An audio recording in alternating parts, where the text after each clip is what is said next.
Olá pessoal, tudo bem? Sejam bem-vindos. Eu sou o professor Thiago Cardoso, sou professor de Matemática Financeira aqui no Portal Silvio Sandi e eu vou acompanhar vocês para esse curso da CAGE do Rio Grande do Sul. Tá? Então aqui minha apresentação, eu sou formado em Engenharia Eletrônica pelo ITA em 2013, sou analista de investimentos, trabalho como analista de investimentos CNPI, tenho inclusive um site de investimentos, está aqui meu site, tá? Então esse é meu site. Esse aqui é meu WhatsApp e aqui no meu Instagram, tá? O meu Instagram é bem útil para vocês, porque lá eu posto dicas, tá? Para concursos. Então, você me segue lá no Instagram, que você aí vai receber minhas dicas de matemática para concurso, né? Não só matemática financeira, todas as partes da matemática, né? Que eu leciono aí basicamente tudo de exatas para concurso. Beleza, pessoal? Então, além disso, para os alunos aqui do Portal Silvio Sandi, você vai adicionar meu número no WhatsApp e mandar essa mensagem CAGE RS, porque eu estou criando uma lista de transmissão especial para você que é aluno do curso da CAGE RS para o Portal Silvio Sandi. Então, o que é uma lista de transmissão? Uma lista de transmissão é um canal lá no WhatsApp em que eu mando materiais diretamente para você, tá? Não é como um grupo. No grupo sempre tem aquele pessoal, no grupo você junta um monte de gente, sempre tem um pessoal que fica falando, você acaba perdendo tempo com isso, né? Então aqui não é um grupo, aqui é uma lista de transmissão. Significa que eu vou mandar os materiais diretamente para você, tá? Então é melhor, pelo menos para essa finalidade é melhor, né? Porque aí eu já mando diretamente para você, você já recebe aquele material, não perde tempo e acelera seus estudos. Beleza, pessoal? Então me adiciona lá no WhatsApp, que esse grupo de estudos sempre que eu crio, ele é muito bom para os nossos alunos.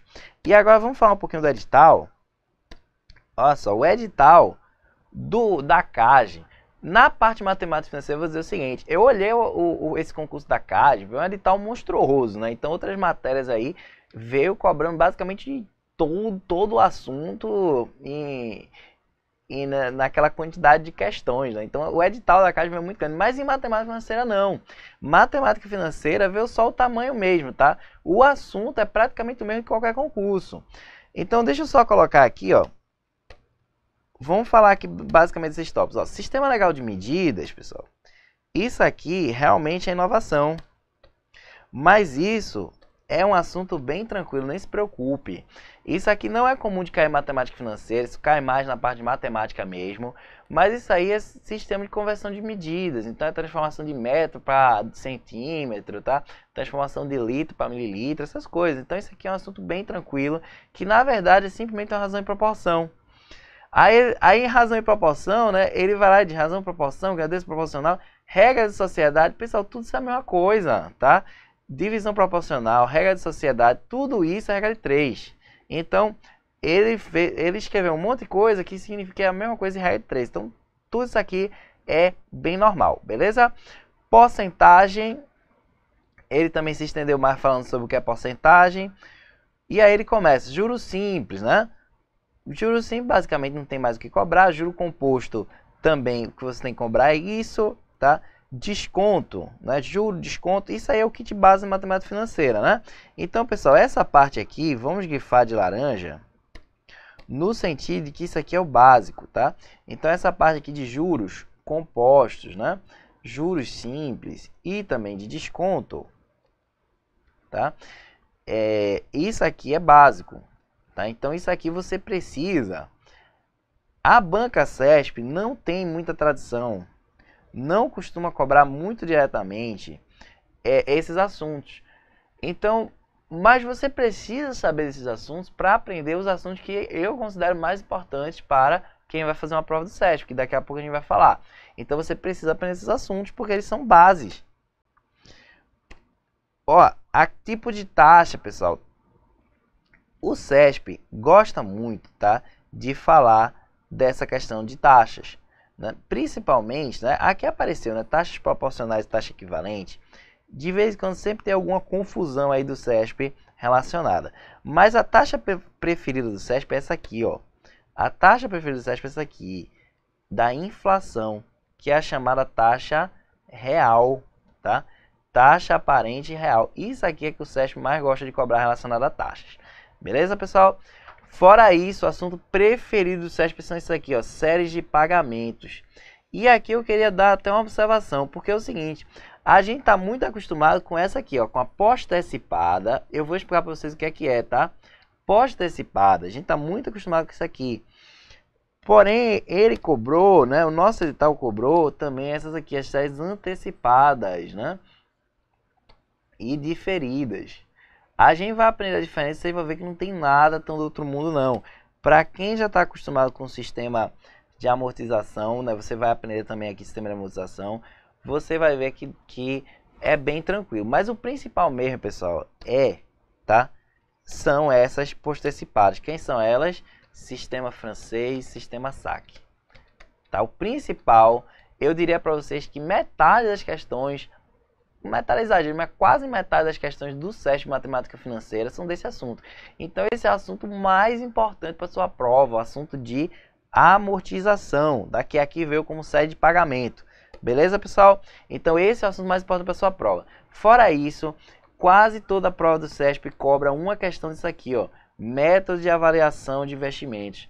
Então você precisa saber isso aqui, porque nossa prova, né, vai ter 14 questões. É muito difícil nessas 14 questões não aparecer uma questão de investimentos. Tá? Então vai ter nossas questões de sede de pagamento e também com certeza vai aparecer alguma questão de investimentos. Tá? O SESP, ele gosta de ser uma banca um pouquinho mais interdisciplinar. Então ele prefere essa parte final da matéria, porque na parte final da matéria eu consigo cobrar uma taxa nominal e efetiva, consigo cobrar juro composto, juro simples, ao mesmo tempo numa mesma questão em que eu estou cobrando um assunto já um pouquinho mais complexo, como é o assunto de amortização, como é o assunto de investimentos, assunto de rendas também. Beleza, pessoal? Então isso aqui é o que eu considero mais importante para a sua prova, é onde a gente vai priorizar nesse curso, mas é claro, nós vamos ver o edital inteiro, tá? Fique tranquilo, vamos ver o edital inteiro, beleza?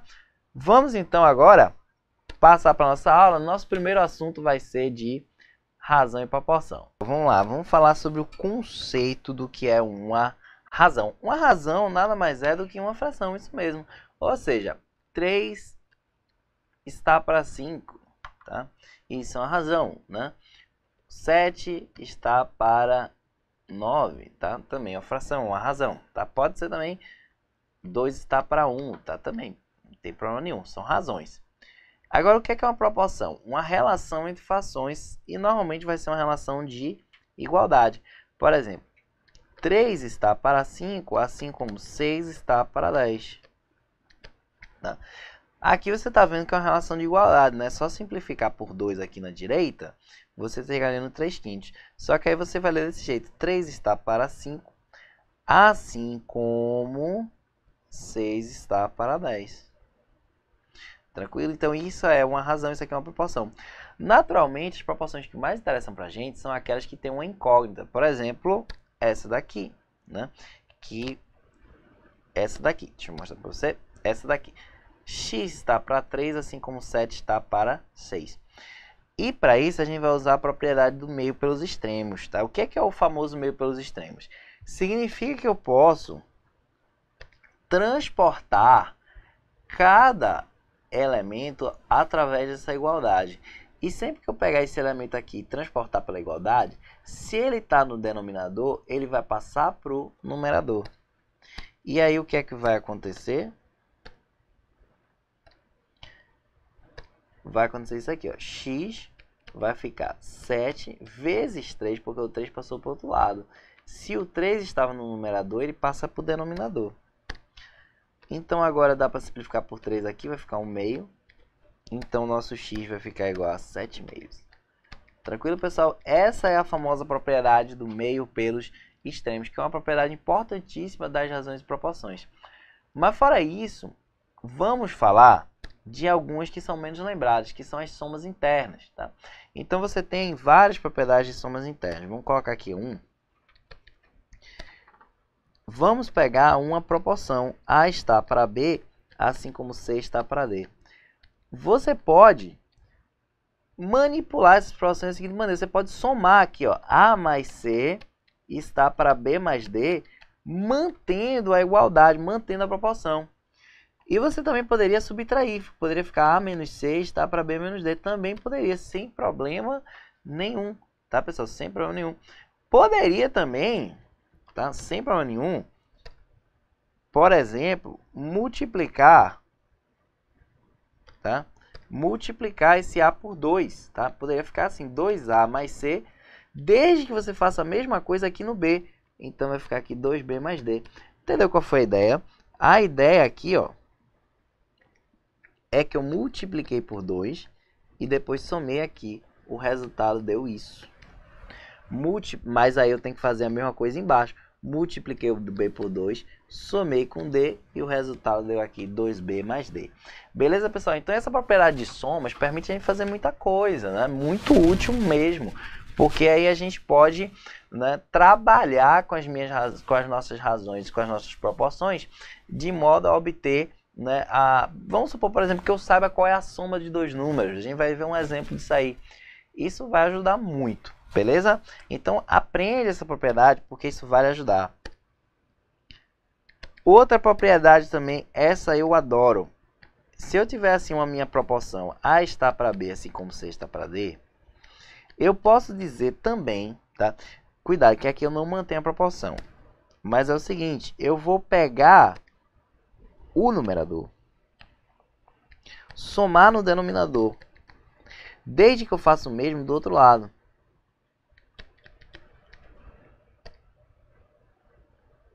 Então ficou A está para A mais B, assim como C está para C mais D. Você percebe o seguinte, eu cheguei em uma outra proporção, tá? Só que o que é que eu fiz? Eu somei o numerador no denominador, em ambos os lados. Então, eu consigo fazer muita coisa com razão e proporção, desde que eu faça a mesma coisa dos dois lados. Vamos ver outro exemplo. A está para B, assim como C está para D. Tá? Eu posso também subtrair, desde que eu subtraia do outro lado também. Então, eu posso fazer essas operações desde que eu faça do outro lado também. A sobre B menos A vai estar para B menos A, assim como C está para D menos C. Tranquilo, pessoal? Então, dá para fazer muita coisa com as razões e proporções, desde que você faça de uma maneira uniforme, digamos assim, né? Então, se você fizer do mesmo lado, né? Se você fizer aqui uma conta com essa fração, você tem que fazer com a mesma fração a mesma conta. Essa que é a ideia, beleza? Se você aprender essas propriedades, isso vai ajudar muito, tá? Deixa eu dizer uma coisa, tudo em proporção pode ser feito pelos extremos. Tudo pode. Porém, essas propriedades facilitam algumas contas. Por exemplo, isso aqui. Determine o valor de x tal que x está para 1 menos x, assim como 1 está para 6. Como é que a gente pode resolver isso bem rapidamente? A gente pode pegar aqui o numerador e somar no denominador, desde que eu faça o mesmo do outro lado. Vai ficar assim, x está para 1 menos x mais x, assim como 1 está para 6 mais 1. Eu somei o numerador lá no denominador, não é verdade? Então, o que aconteceu? Some x e fica que o x é igual a 1/7. Olha só como facilita bastante, né, pessoal? É bom você aprender isso mesmo. E aqui, ó, x está para 1 mais 2x, assim como 1 está para 3. O que é que eu posso fazer? Eu vou pegar esse x e vou multiplicar por 2. E vou subtrair aqui. Por quê? Porque tem 2x aqui embaixo, né? Então, eu quero cortar esse 2x. Então, o que é que eu tenho que fazer? Eu pegar esse 1, multiplicar por 2 e subtrair aqui embaixo. Vai ficar assim, x está para 1 mais 2x menos 2x, assim como 1 está para 3 menos 2 vezes 1, né? Porque esse 2, hein, pessoal? Porque, ó, vamos só colocar aqui cores para você entender. Porque eu peguei o numerador e multipliquei por 2.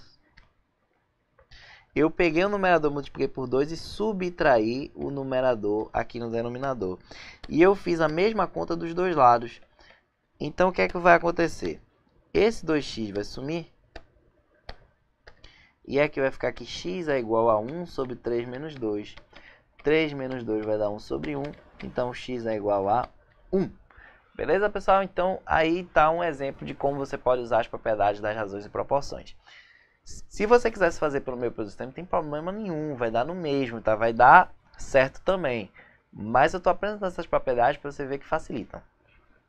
Certo? Então, vamos lá. Mais um exemplo. Sabe-se que x está para 4, assim como y está para 6.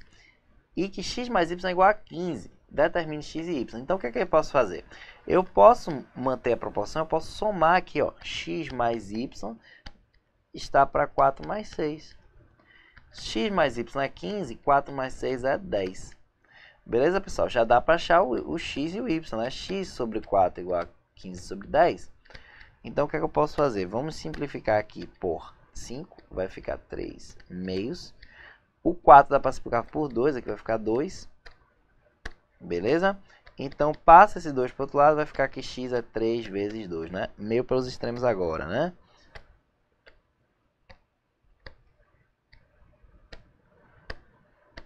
Três vezes 2 é 6.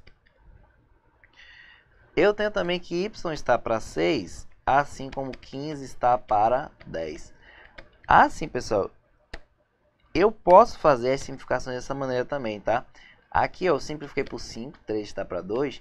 E eu posso simplificar denominador com denominador quando eles estão opostos pela igualdade, né?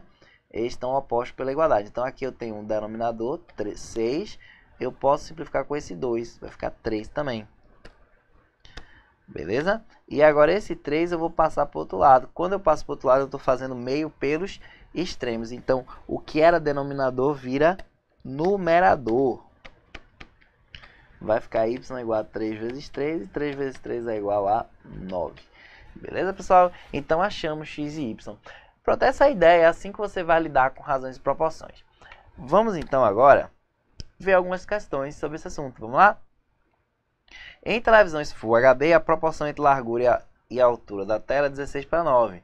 Com base nessa informação, julgue os seguintes itens. Suponha que o custo de produção de uma tela seja de R$1.000 e que para cada aumento de 1% na diagonal, o custo de produção aumente em R$20. Se a altura e a largura forem aumentadas em 5%, o custo de produção aumentará 100. Bom, pessoal, aqui que você precisa saber, tá? Aqui que você precisa saber é o seguinte, se eu tenho aqui minha altura e a minha largura, minha diagonal é isso. Aí o que acontece se eu aumentar em 5%? Eu vou aumentar a altura em 5%, tá? A largura eu vou aumentar em 5% e a diagonal também vai seguir a mesma proporção. Então, na verdade, se eu estou aumentando a altura e a largura em 5%, a diagonal aumenta 5%.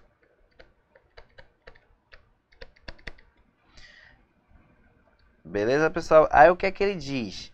Ele diz que o aumento no custo, tá? Ele diz que para cada aumento de 1% na diagonal, o custo aumenta em R$20. Então, o aumento no custo está para 20, assim como o aumento na diagonal, vamos chamar de delta, no sentido de aumento, e aqui delta da diagonal está para 1%. Tá? Delta no sentido de aumento, tá? Então, eu aumentei 5% na minha diagonal sobre 1%. Aí o que é que vai acontecer? Esses porcento, tá, pessoal? A gente vai ver lá na aula de porcentagem que esses porcento dá para cortar. Porque, na verdade, tá? Esse 5% sobre 1%, na verdade, é 5 sobre 100 dividido por 1 sobre 100. E razão de frações, eu pego a primeira, 5 sobre 100, multiplico pelo inverso da segunda, 100 sobre 1. Aí, por isso é que você viu que dá para cortar os porcento. Eles já estão sumindo aqui. Ficou 5 sobre 1, beleza? Então fica com isso já para você, já adiantando o capítulo de porcentagem, que quando eu tenho essa divisão de porcentos, eu posso também cortar o porcento, beleza? Ficou o quê? Que o aumento no custo, o que é que eu tenho que fazer agora? Meio pelos extremos, eu pego 20 e passo para cima, porque o 20 está no denominador. Quem está no denominador passa para o numerador.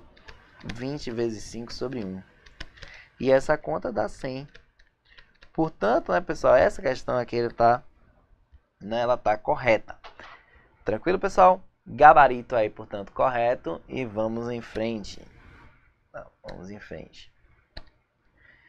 Questão agora da VUNESP. Numa casa, a razão entre o número de copos coloridos e transparentes é igual a 3/15. Então, o número de copos coloridos está para o número de copos transparentes, assim como 3 está para 5.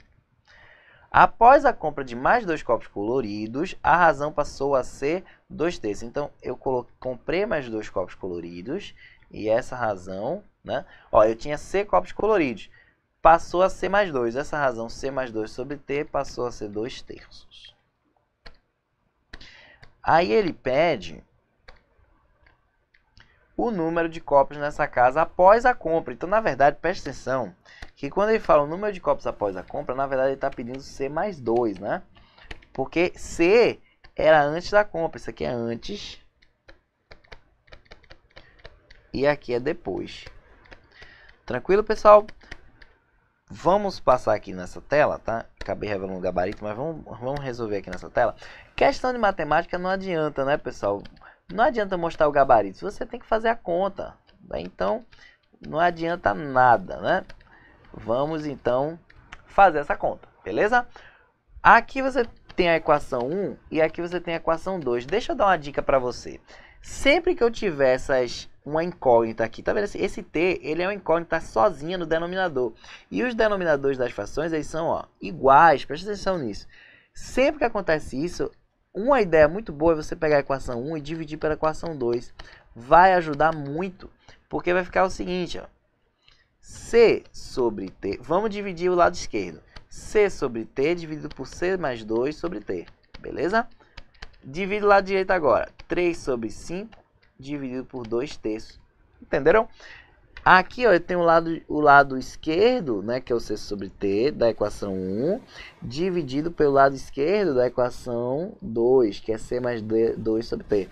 Do outro lado, eu dividi o lado direito, ó, 3/5 dividido por 2/3. Beleza, pessoal? Deixa eu dar outra dica para você, agora uma dica de arrumação. Sempre que você estiver dividindo frações, faça uma barra bem grande, para você não confundir. Tá? Porque a coisa mais comum do mundo é o aluno chegar assim, por exemplo, escrever 1/2 sobre 3/4. Aí ele não sabe quem é que está dividindo o que, né? Ele termina se confundindo nessa conta. Então você faz barras bem grandes assim, bem exageradas mesmo. Beleza? Do jeito que eu fiz, você não confunde de jeito nenhum. Então vamos lá. Razão de frações, eu pego a primeira, C sobre T, e multiplico pelo inverso da segunda, T sobre C mais 2. Já viu que vai sumir coisa, né? Isso aqui é igual a primeira dividido pelo inverso da... multiplicada pelo inverso da segunda. Beleza, pessoal? Já sumiu o T. Ficou, portanto, C sobre C mais 2, né? Igual a 3 vezes 3 dá 9, 5 vezes 2 dá 10. Beleza? O que é que nós vamos fazer agora? Usar a nossa propriedadezinha, né? Pega esse C, subtrai aqui no denominador. Desde que eu pego o 9, subtrai aqui também. Como é que vai ficar? C está para C mais 2 menos C, assim como 9 está para 10 menos 9. Você já viu que aqui some? Fica C está para 2, C está para 2, assim como 9 está para 10 menos 9 dá 1. Portanto, meio pelos extremos agora, eu pego esse 2 que está no denominador, ele passa para cima. Vai ficar o que, pessoal? Vai ficar C igual a 9 vezes 2. E 9 vezes 2 é igual a 18. Isso aqui é o número de copos coloridos, vamos lembrar, antes da compra. Porque foi assim que a gente definiu, né? Vamos lembrar aqui, antes da compra a gente tinha C copos coloridos. Depois da compra a gente tem C mais 2. Quanto é o C mais 2? C mais 2 é igual a copos coloridos antes da compra, 18. Mais 2, 18 mais 2 dá 20. Nosso gabarito, portanto, é letra E. Letra E de 20.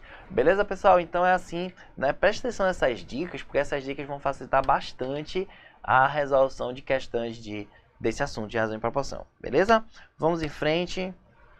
Na proporção x está para 5, assim como y está para 7, como z está para 11, sabe-se isso aqui, ó. Beleza? Nesse caso, é correto afirmar que... Então, basicamente, ele quer que você calcule x, y e z, né? Então, vamos lá. X está para 5, assim como y está para 7, assim como z está para 11. E isso aqui, pessoal, o que é que a gente pode fazer? A gente pode pegar isso aqui, ó, multiplicar por 2. Desde que eu pego 5, também multiplico por 2. Então, vai ficar 2 vezes x, 2 vezes 5 embaixo.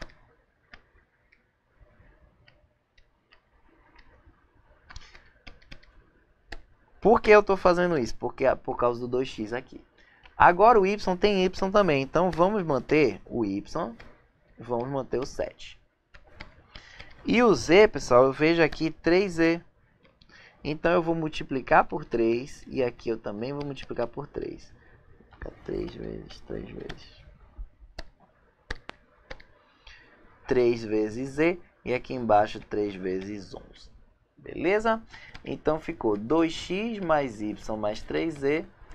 E essa soma aqui embaixo, 2 vezes 5 dá 10, mais 7, mais 3 vezes 11 dá 33. Ficou assim, x está para 5, assim como y está para 7, assim como z está para 11, assim como 2x mais y mais 3z foi dado pelo enunciado 250. Beleza, pessoal? 10 mais 7 mais 33 dá 40. Já dá, portanto, para cortar um zero. Fica aqui tudo igual a 25 sobre 4. O que a questão pediu mesmo? X mais y mais z, né? Então a gente não vai nem perder tempo. Vamos nem perder tempo calculando x, y e z. Vamos escrever que isso aqui, ó, essa razão, x sobre 5, assim como y está para 7, assim como z está para 11. Isso aqui, ó, é a mesma coisa eu somar todo mundo, x mais y mais z, sobre 5 mais 7 mais 11. E isso aqui é 25 sobre 4, nós já calculamos. Beleza, pessoal? Então, o que é que vai ficar? Né? Meu 25 ficou feio, né? Ficou estranho aqui, né? 25. Beleza, pessoal? Vamos ficar com o quê? X mais y mais z está para 5 mais 7 dá 12, né? 12 mais 11 dá 23, assim como 25 está para 4. Portanto, o x mais y mais z vai ser, né, 25 vezes 23 sobre 4. E essa conta, pessoal, dá um pouquinho maior, tá? Essa conta tem que fazer mesmo, não tem muita alternativa, tá? Deixa eu pegar minha calculadora aqui. Mas essa conta dá um pouquinho maior do que 110, dá 143,75, tá, pessoal? É maior do que 110. Tranquilo? Portanto, né? Portanto, nossa questão está errada, né? Porque falou que é menor do que 110, não é menor, é maior, tá? O x mais y mais z é maior que 110 e a nossa questão ela está, portanto, errada. Beleza, pessoal? Vamos em frente. Cadê? Tá errado, né? Vamos falar agora do assunto de regra de 3, simples e composto, que cai bastante aí digamos assim, cai bastante, cai muito mais em provas de matemática, assim, matemática, tá?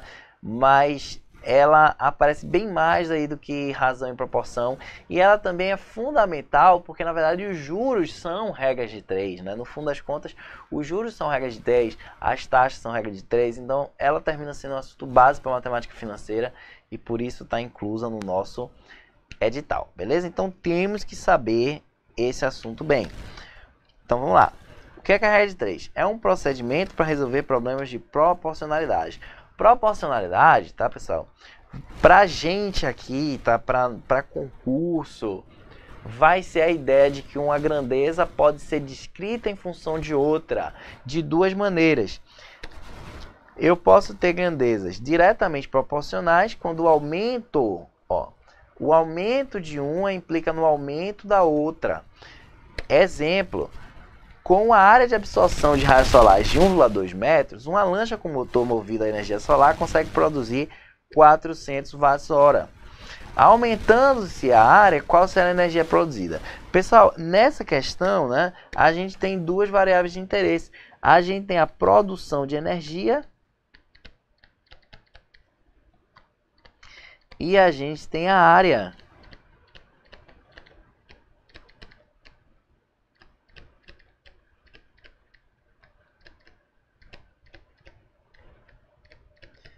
A área de absorção.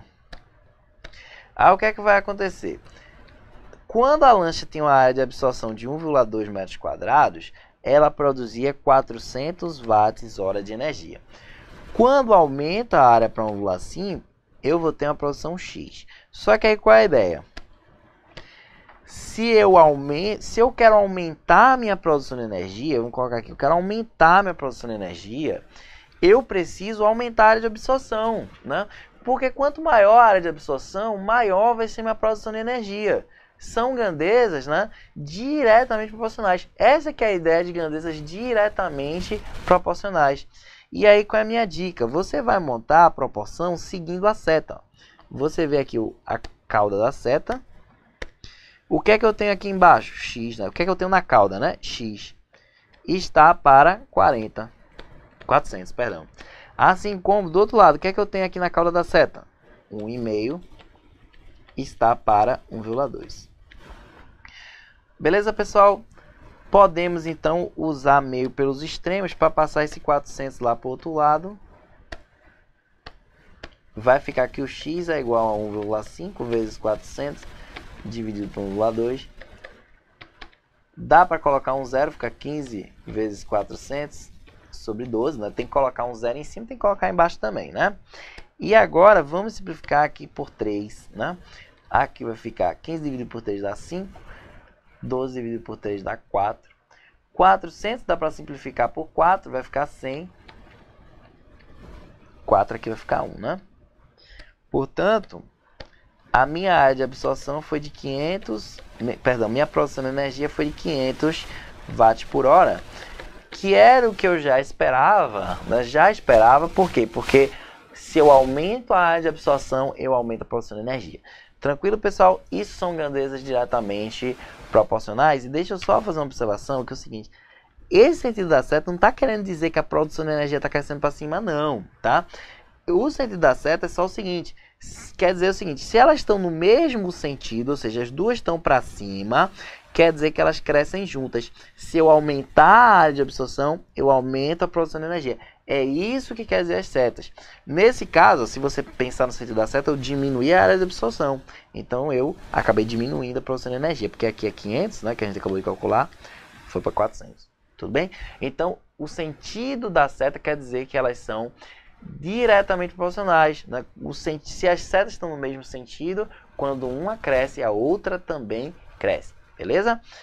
O outro caso seriam aqui as grandezas inversamente proporcionais, que é o seguinte: quando uma aumenta, a outra diminui. Então, elas crescem em sentidos opostos. Exemplo: um trem deslocando-se a uma velocidade média de 400 km por hora faz um determinado percurso em 3 horas. Em quanto tempo faria esse mesmo percurso se a velocidade fosse maior? Então, pessoal, aqui a gente tem duas grandezas. A gente tem o tempo do percurso e a gente tem a velocidade do trem. O que acontece? Quando o trem tem uma velocidade de 400 km por hora, ele fazia o percurso em 3 horas. Agora, se ele aumentou a velocidade para 480, quanto tempo ele gastaria? Ó, o que você tem que pensar é o seguinte: se eu aumento a minha velocidade, tá? Se eu aumento a minha velocidade, o tempo de percurso ele vai diminuir, né? Porque quanto mais rápido for o trem, menos tempo ele vai gastar para chegar no seu destino. Então, o tempo vai diminuir. Aí o que é que eu vou fazer? Eu vou colocar as setas no sentido oposto. Esse sentido oposto quer dizer que as grandezas são inversamente proporcionais, beleza? Então, como é que vai ficar? Eu monto a proporção seguindo a seta. Quem está aqui na base da seta? X está para 3, assim como quem está na base da seta? 400 está para 480. Beleza, pessoal? Dá para cortar o zero. E dá também para passar esse 3 agora para o outro lado. Meio pelos extremos, né? X igual a 40 vezes 3 sobre 48. Portanto, dá para simplificar por 3, né? Aqui vai ficar 1 e aqui vai ficar 16.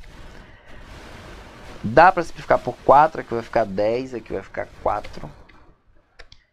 Isso aqui é 10 quartos. Não, 10 quartos. 10 quartos dá 2,5 horas. Então, exatamente como a gente já estava esperando, se eu aumento a minha velocidade de 400 para 480, o tempo de percurso diminui de 3 horas para 2 horas. Tranquilo, pessoal? Então, vamos fazer o seguinte, já está dando aqui o tempo do vídeo. Daqui a pouquinho vamos fazer uma pausa, daqui a pouquinho a gente volta com questões sobre o assunto de regra de 3. Até logo!